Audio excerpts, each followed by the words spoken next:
रोज रोजी रोटी डेली कमाते खाते हैं और इतना वो भी नहीं है कि बाहर निकल जाएंगे हम लोग। सर आप लोगों से यही मेरा निवेदन है कि हमको कहीं कुछ ना कुछ इसमें उपाय लगा दिए जाए। तो आता था कचरा बंधा रहता, उस टाइम से हम लोग जिंदगी गुजार रहे हैं।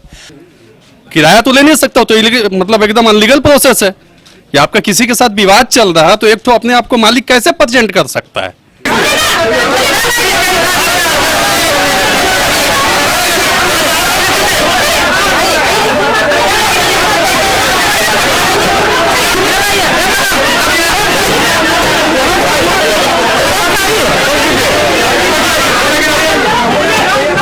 हम इस समय खड़े हैं धनबाद के पुराना बाजार जनता मार्केट के पास। आज इस मार्केट को हाई कोर्ट के आदेश के बाद खाली कराने के लिए आया है, जिसके बाद बवाल बढ़ा हुआ है। आप मेरे पीछे भी देख सकते हैं किस तरह से भीड़ लगी हुई है। प्रशासन पूरी तरह से मुस्तैद है, किसी भी तरह का लॉ एंड ऑर्डर का समस्या ना हो, इसे लेकर बैंक मोड़ की पुलिस जो है यहाँ मुस्तैद है। तमाम जो व्यवसायी हैं वो लोग भी यहाँ पे मौजूद हैं। लोगों की भीड़ लगी हुई है। इस जनता मार्केट को खाली करने का प्रक्रिया शुरू हो चुका है। बताया जा रहा है कि इससे पहले भी जनता मार्केट को खाली करने के लिए आया गया था, लेकिन लोगों के विरोध के बाद इस मार्केट को यहाँ पे खाली करने से रोका गया। अभी फ़िलहाल आप देख सकते हैं किस तरह से जनता मार्केट को खाली करने के लिए प्रक्रिया शुरू हो गई है। हम कुछ लोग हैं उनसे पहले बात करेंगे, उसके बाद यह समझने का प्रयास करेंगे कि आखिर पूरा माजरा क्या है। राजेश, बताएंगे कि क्या है पूरा मामला, क्या है? ये यहाँ के ऑनर हैं मुशीर आलम जहांगीर, वो इस दुकान के मार्केट के मालिक हैं। वो up to high court case जीतते चले गए हैं और आज ऑनरेबल कोर्ट का डायरेक्शन से दुकान खाली करके डिलीवरी अपोजिशन देना है। ये डेडलाइन 4 नवंबर का ऑर्डर था, 1 महीना के अंदर देना था 4 दिसंबर तक, बट अल्टीमेटली आज 20 दिसंबर है।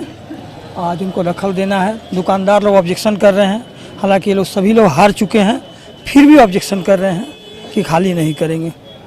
आप प्रशासन आए हुए हैं, कोर्ट के नाजिर बाबू हैं, मजिस्ट्रेट हैं, पुलिस फोर्स है, बैंकपुर थाना और लाइन से फोर्स भी आए हैं। अब देखिए आगे क्या होता है। मतलब आज इसको खाली करवा लेना, खाली करवाना ऑनरेबल कोर्ट का भी डायरेक्शन है कि आप खाली करके डिलीवरी अपोजिशन दीजिए हैंड ओवर के। इससे पहले हम लोग आए थे 14 अप्रैल को, उस समय भी विरोध हुआ था। विरोध होने के बाद हम लोग को वापस लौटना पड़ा, तो उस दिन सफिशिएंट फोर्स नहीं आया था, इसलिए हम लोग वापस हो गए थे। और वापस होने के बाद अपनी बातों को ऑनरेबल हाई कोर्ट में हम लोगों ने कहा कि भाई फोर्स नहीं आया, इसलिए डिलीवरी अपोजिशन नहीं मिला। ऑनरेबल कोर्ट ने अल्टीमेटली उस रीट का डिस्पोजल किया, ये कहते हुए कि 1 महीना के अंदर डिलीवरी अपोजिशन देना है। लोअर कोर्ट को डायरेक्शन दिया कि आप इंश्योर कीजिए कि 1 महीना में डिलीवरी अपोजिशन इनको मिलना चाहिए। ये 4 नवंबर का ऑर्डर हुआ था, 4 दिसंबर डेडलाइन ख़त्म हो गया और आज अब देखिए क्या होता है। प्रशासन की ओर से कैसा सहयोग? प्रशासन की ओर से पिछले बार सहयोग नहीं था, अभी तक भी सफिशिएंट फोर्स नहीं पहुंचा है। प्रशासन को फोर्स देनी थी, बट अभी तक सफिशिएंट फोर्स नहीं पहुंचा है। परेशानी हो रही है उसी की। क्या लग रहा है इस प्रक्रिया में लॉ एंड ऑर्डर की समस्या आई? लॉ एंड ऑर्डर की अभी तक तो है, अब आगे देखते हैं फोर्स आती है, एक्स्ट्रा फोर्स या नहीं आती है, उसके बाद पता चलेगा। अभी तक लॉ एंड ऑर्डर की प्रॉब्लम है, सफिशिएंट फोर्स नहीं आई हुई। चलिए और भी कुछ लोग हैं, दुकानदार से पहले बात करेंगे कि उनकी समस्या क्या है। क्या करेंगे ये, क्योंकि कोर्ट का आदेश है, जाना तो पड़ेगा। सर कोई बचाव हो जाता तो हम लोग मान लो जिंदगी कट जाएगी। हम लोग तो सन 1980 से हम लोग दुकानदार हैं, यहाँ पर अपना बिजनेस कर रहे हैं, बच्चों का पेट पाल रहे हैं। मैं हमारे घर में सब बेटी बेटी है, बेटा कोई है ही नहीं है। हम लोग किसका सहारा बनेंगे? रोजी रोटी डेली कमाते खाते हैं और इतना वो भी नहीं है कि बाहर निकल जाएंगे हम लोग। सर आप लोगों से यही मेरा निवेदन है कि हमको कहीं कुछ ना कुछ इसमें उपाय लगा दिए जाए तो हम लोग जिंदगी यहीं कट जाएगी। क्या इससे पहले आप लोग को ये सूचना दी गई थी? नहीं, हमको तो सर 14 अप्रैल को यहाँ पर आए थे, तब मालूम पड़ा है खाली कराने के लिए आए थे आप लोग, तो हमको तभी मालूम पड़ा था। नहीं, हमको तो कुछ पता भी नहीं क्या हो रहा है क्या नहीं हो रहा है, हमको तो कुछ पता भी नहीं है। ऐसे मालूम होता तो हम लोग कहीं ना कहीं अपनी जुगाड़ भी बना लेते सर। हमको तो कुछ पता ही भी नहीं था।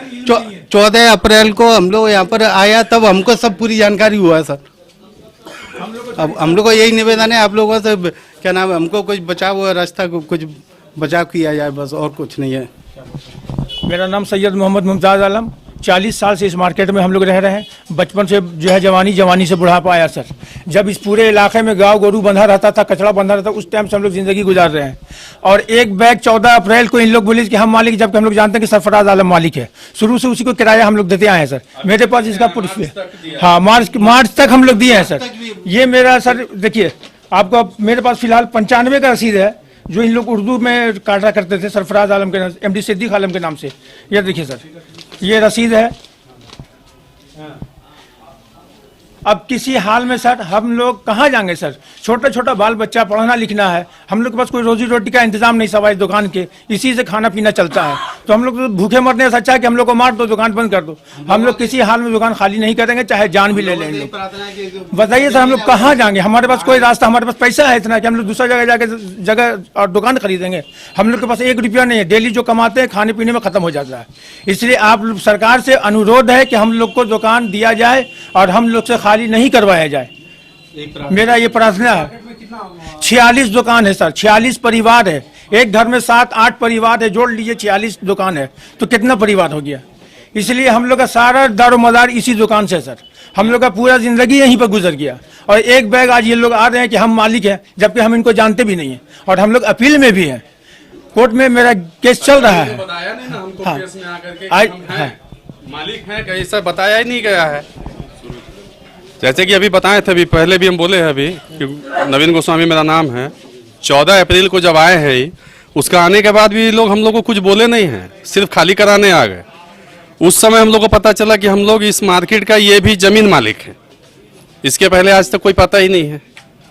और अभी आकर के बोले, और जबकि अगर ये मालिक थे तो जो हमारे वर्तमान में मालिक हैं या जो थे जो हार गए, वो मार्च तक हमसे किराया किस बिना पे वसूल किए? जबकि अगर केस था, कोर्ट में केस होगा तो वही किराएदार दूसरे किराया कैसे ले सकता है? किराया तो ले नहीं सकता। तो मतलब एकदम अनलीगल प्रोसेस है। या आपका किसी के साथ विवाद चल रहा है तो एक तो अपने आप को मालिक कैसे प्रेजेंट कर सकता है? इसमें भी हम न्यायालय का ध्यान दिलाना चाहेंगे, जहां से ये आदेश आया हमारे विरुद्ध कि उनको इस पर संज्ञान लेना चाहिए। उनके हिसाब से है कि खाली जमीन है ये, जबकि आप मीडिया वाले हैं, आप ऐसे कैमरा घुमा के देखिए, यहाँ पे 46 लोग बसे हुए हैं, दुकान चलती हालत में है, बंद नहीं पड़ा हुआ है, कुछ भी खाली नहीं है। और ये आ गए हैं ऑर्डर लेकर के, जो आदेश दिखा रहे हैं, उनका कहने का खाली जमीन उनको शायद ये क्या कहते हैं उसको, ये क्या चीज पे दिया था, क्या बोलते हैं उसको, लीज पे दिए हुए हैं। और ये लीज वाला प्रोसेस है ये नहीं यार। हमारा तो जब उम्र होगा, हम 10 साल यहीं पे खेले हैं, गोड़ हाथ टूट टटा के यहीं पे बड़ा हुए, बाबूजी के समय का लिया हुआ है। और आज मेरी उम्र हो गई 50 साल। अब इससे आप अंदाजा लगा लिए कि कितने वर्षों का होगा। और ऐसे अगर इस बिल्डिंग का भी हालत देख के आप लगाएंगे अंदाजा, तो विगत 40-50 वर्ष से कम का बिल्डिंग है नहीं। जैसे भैया भी दिखा रहे थे, मुमताज भैया 50 साल के, ये हमारे शंकर भैया, इनके गोद में खेल करके हम दुकानदार बन गए। तो कुल मिलाकर दुकानदारों के हंगामे के बाद भी जनता मार्केट के 48 दुकानों के बंद करने का, इसे सील करने का सिलसिला जारी है। हम आपको दिखाना चाहेंगे कि फिलहाल सामने से 2 दुकानों को सील किया गया है।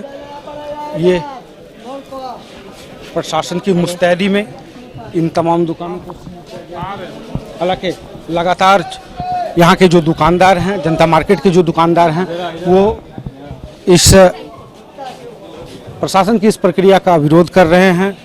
उन्होंने साफ तौर पे कहा है कि कोर्ट के इस फैसले के खिलाफ वह फिर से अपील करेंगे। फिलहाल जब तक कोर्ट का नया आदेश नहीं आता है, जनता मार्केट का यह 48 दुकान फिलहाल बंद रहेंगे। कैमरामैन राजेश के साथ उमेश कुमार, 99 न्यूज़, धनबाद।